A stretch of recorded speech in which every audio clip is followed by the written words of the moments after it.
Cela fait presque 5 ans que les ménagères font face à une inflation galopante des prix dans les marchés des grandes métropoles du pays. Si la situation est maîtrisée dans certains ménages, nombreuses sont des femmes qui subissent en silence cette torture quotidienne sous le regard impuissant des autorités administratives. Au marché Makepe-Misoke, dans l'arrondissement de Douala 5e, ménagères et commerçantes sont aux abois. On essaye de gérer comme on peut, parce que là, avec les prix qui ne font qu'augmenter, lorsque nous arrivons aussi sur le lieu pour acheter, il y a les prix aussi qui ne font que grimper et nous nous battons de notre mieux parce que là, tu ne peux pas faire autrement. Il faut que tu essayes de prendre parce que comme nous vivons au jour le jour, on ne peut que prendre et venir aussi sur le marché imposer un prix.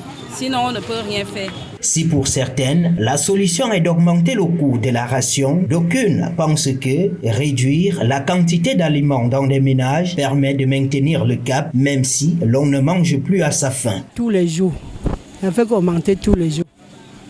Donc on s'en sort à peine maintenant.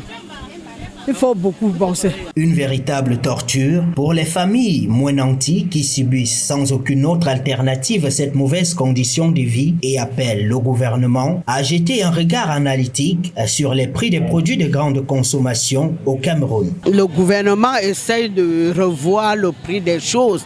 Alors, tu peux être à la portée de tout. Tu n'en veux pas vraiment les citoyens. Il n'y a pas l'argent dehors. Le gouvernement puisse vraiment... Si le gouvernement pouvait vraiment augmenter les industries, dont qu'est-ce que je peux dire, les facteurs